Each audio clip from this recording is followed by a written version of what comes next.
بسم الله الرحمن الرحيم. الحمد لله هادي إلى سبيل الرشاد ويهدي من يشاء إلى طريق السداد ويضل من يشاء إلى طريق الغي والفساد، والصلاة والسلام على رسوله الناصح الصادق الأنبياء والأمين وعلى آله وأصحابه أجمعين، أما بعد.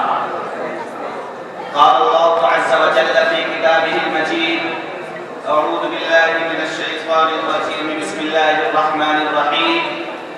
ظهر الفساد في البر والبحر بما كسبت أيدي الناس ليذيقهم بعض الذي عملوا لعلهم يرجعون.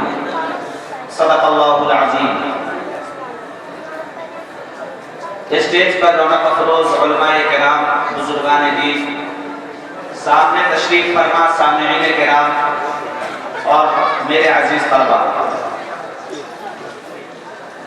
آپ کے اس ملک نیپال میں پہلی بار حاضر ہونے کا موقع ملا ہے.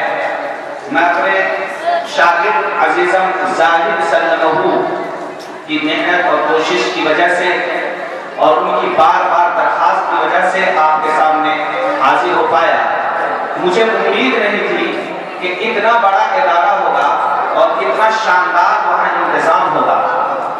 میں جس ادارہ سے تعلق رکھتا ہوں، دارالعلوم امارت شریعہ، وہاں کا پروگرام بڑا منظم ہوتا ہے اور ہم لوگ یہ سمجھتے تھے کہ ہمارا پروگرام بہت منظم ہے. لیکن جب میں نے یہاں کا پروگرام دیکھا تو یہ کہنا پڑا کہ ہم جیسے کتنے ہیں جو گمنامی میں دین کی خدمت کا فریضہ انجام دے رہے ہیں. اللہ تعالیٰ اس ادارہ کو دین دگنی اور رات چوگنی ترقی عطا فرمائے، ان کے ذمہ داران کی محنتوں کو قبول فرمائے، اور جو طلبہ ہمارے آج دستار بندی کے عمل سے گزرے ہیں، اللہ تعالیٰ ان کی دستار کی عزت کو، وقار کو باقی رکھے. حاضرین گرامی، یہ علماء کی مجلس ہے اور ظاہر ہے کہ علمی مجلس میں کیا گفتگو کی جائے، کن کو بتلایا جائے، سب کو پہلے سے معلوم ہے. لیکن حکم کی تعمیل میں 10 منٹ کا مجھے وقت دیا گیا ہے. 10 منٹ میں چند باتیں آپ سے کہنا چاہتا ہوں، اس امید پر کہ آپ غور سے سنیں گے. حاضرین گرامی، جس طرح نماز پڑھنا فرض ہے، روزہ رکھنا فرض ہے، اسی طرح اپنے بچوں کی دینی تعلیم و تربیت کا انتظام کرنا فرض ہے.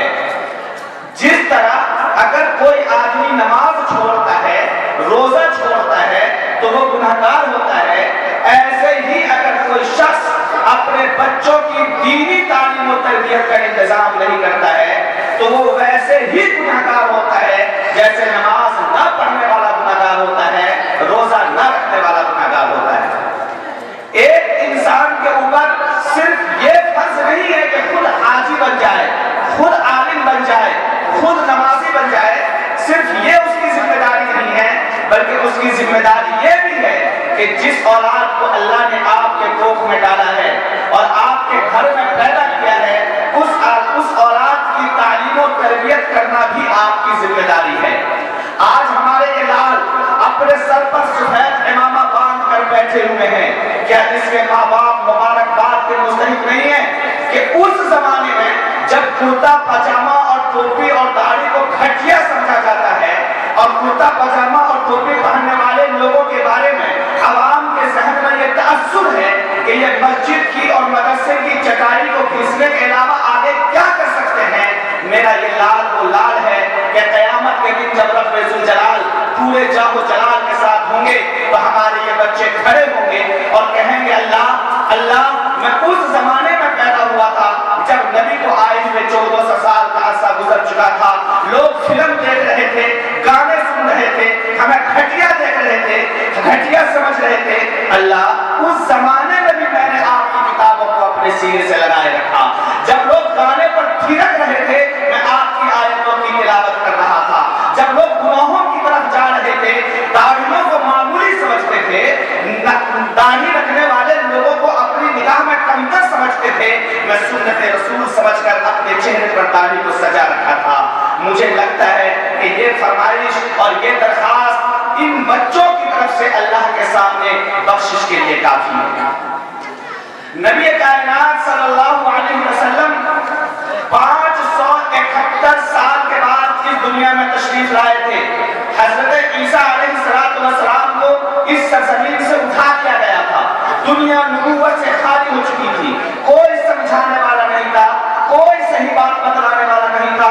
571 سال تک اس دنیا نے نبوت کا چہرہ نہیں دیکھا. لوگ گناہوں کی طرف جا رہے تھے.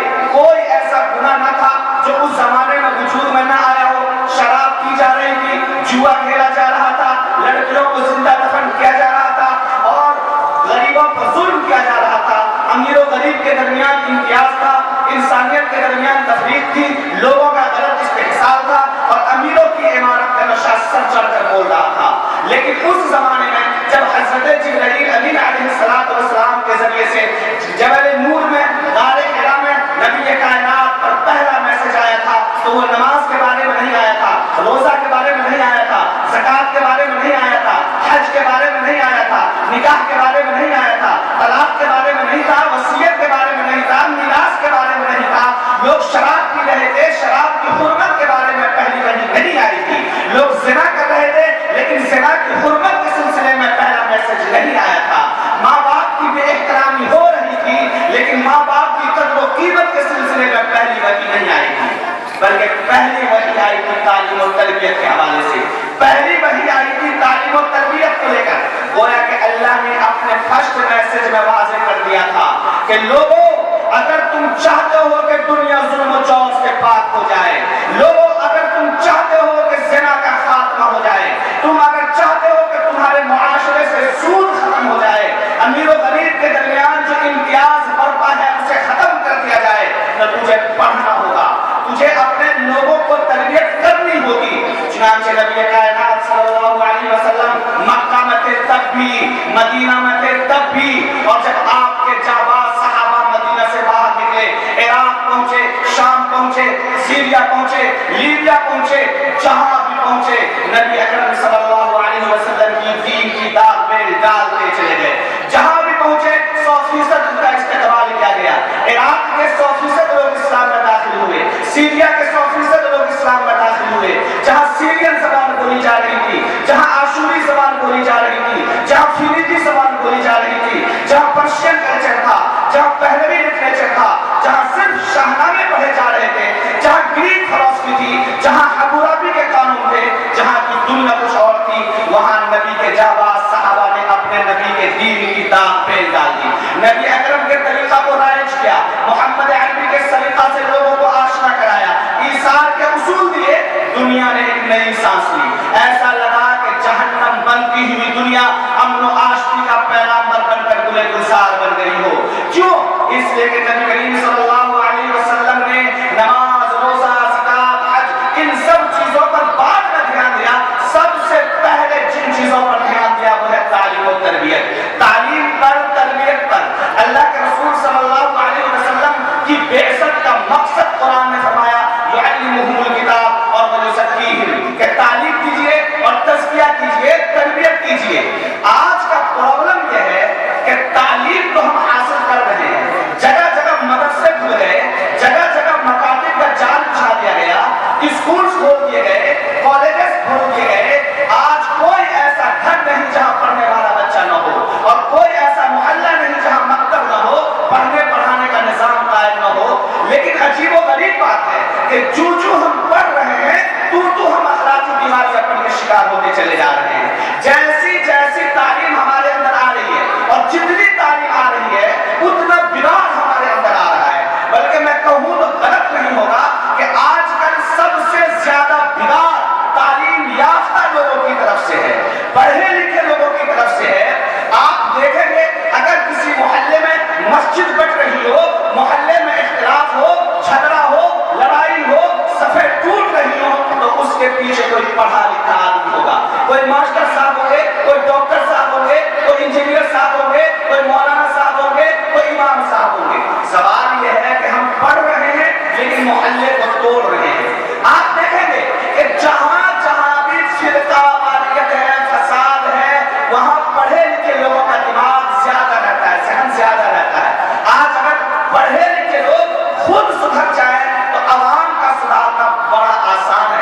لیکن مصیبت یہ ہے کہ ہم پڑھ کر بگڑ رہے ہیں. اس کی وجہ یہ ہے کہ نبی کائنات صلی اللہ علیہ وسلم پر جو پہلی وحی آئی تھی وہ آئی تھی اقرا، پڑھیے پڑھیے پڑھیے، لیکن مطلق نہیں آیا تھا کہ آپ پڑھیے، بلکہ اللہ کے رسول صلی اللہ علیہ وسلم پر جو میسج آیا اس کے لیے شرط کیا ہے؟ بسم ربک، کہ آپ جو بھی پڑھیے اپنے رب کے نام سے پڑھیے، اپنے رب کو مت بھولیے بلکہ اللہ کی ذات پر، صفات پر، وحدانیت پر، سمدانیت پر، ربانیت پر، فردانیت پر یقین کر کے پڑھیے. ایسا نہ ہو کہ پڑھیں اور کمیونزم کے شکار ہو جائیں، پڑھیں اور لبرلزم کے شکار ہو جائیں، پڑھیں اور اللہ کے وجود کا انکار کر دیں، قبر کے عذاب کا انکار کر دیں. وہ اللہ جس نے سوچنے والا دماغ دیا، دھڑکنے والا دل دیا، حرکت کرنے والا ہاتھ دیا، چلنے والا پاؤں دیا، دیکھنے والی آنکھیں دی، وہ اللہ قادر ہے اس بات پر کہ ہمارے دماغ کے معمولی نس کو ہلا دے تو ہم پاگل کہلائیں، ہمارے ہاتھ پر فالج کا ایک کر دے تو ہم مفلوج کہلائیں، لولے اور لنگڑے کہلائیں. جس اللہ نے مجھے سوچنے والا دماغ دیا، حرکت کرنے والا دل دیا، اس خدا کو میں بھولوں. چنانچہ صحابہ کرام نے تعلیم حاصل کی، اللہ کو نہیں بھولا، قبر کے عذاب کو انہوں نے یاد رکھا، قبر کے کیڑے مکوڑے کو یاد رکھا، اللہ کے سامنے حاضر ہونے کو یاد رکھا. نتیجہ یہ ہوا کہ ان لوگوں کی تعلیم صحابہ کی تعلیم تابعین میں، تابعین کی تعلیم تبع تابعین میں آتی چلی گئی، اور 1000 سال تک جب تک مسلمانوں نے اس دنیا پر حکومت کی، دنیا کو جنت کا نمونہ بنا کر کے رکھا، دنیا کو امن و امان کا گہوارہ بنا کر کے رکھا. آج کی تعلیم میں فرق یہ ہے کہ آج ہم تعلیم کو حاصل کر رہے ہیں لیکن تربیت سے ہم دور ہیں. آج ہمارے بچوں میں تربیت نہیں ہے، تو تربیت نہ ہونے کی وجہ سے کیا کیا گناہ بڑھ رہا ہے اسے تفصیل بیان کرنے کی ضرورت نہیں ہے، لیکن ایک دو مثال میں آپ کو دے دیتا ہوں. ذرا آپ بتائیے کہ ایک باپ اپنے بیٹوں میں زمین تقسیم کرتا ہے اور کسی بیٹا کو زیادہ زمین دے دیتا ہے اور کسی بیٹا کو کم زمین دیتا ہے، تو جس بیٹا کو کم زمین دیا اگر وہ بیٹا اپنے باپ کا مرڈر کر دیتا ہے تو کیا یہ غلطی صرف اس بیٹے کی ہے؟ کیا اس باپ کی غلطی نہیں ہے؟ اس کے ماں کی غلطی نہیں ہے؟ اگر ایک لڑکا گفٹ لے کر مارکیٹ سے آتا ہے، مٹھائی لے کر آتا ہے اور ماں باپ کی آنکھوں سے نظریں چرا کر، نظریں بچا کر اپنی بیوی کے پاس پہنچتا ہے اور ماں باپ کے آنسو کو نہیں دیکھتا، اس کی حالت دریافت نہیں کرتا، تو کیا یہ غلطی صرف اس بچے کی ہے؟ اس کے ماں باپ کی غلطی نہیں ہے؟ اگر آج ایک لڑکا اپنے باپ کو لاٹھی سے مارتا ہے، پیٹتا ہے، اس کی بے عزتی کرتا ہے، تو کیا یہ غلطی صرف اس بچے کی ہے؟ اس کے ماں باپ کی غلطی نہیں ہے؟ میں کہنا یہ چاہتا ہوں، آپ اپنے بچوں کو تعلیم دے رہے ہیں، مبارک ہو آپ کو، اللہ آپ کی محنت کو بھی قبول کرے، بچے کی محنت کو بھی قبول کرے. لیکن اگر آپ نے اپنے بچوں کی تربیت نہیں کی تو تعلیم نقصان دہ ہو جاتی ہے، تعلیم فائدہ مند نہیں رہتی. اللہ تعالیٰ ہمیں تعلیم دینے کی بھی توفیق عطا فرمائے اور تربیت دینے کی بھی توفیق عطا فرمائے. وما توفیقی الا باللہ، آخر دعوانا الحمدللہ رب العالمین. ماشاء اللہ، یہ تھے جناب حضرت مولانا مفتی آفتاب صاحب قاسمی.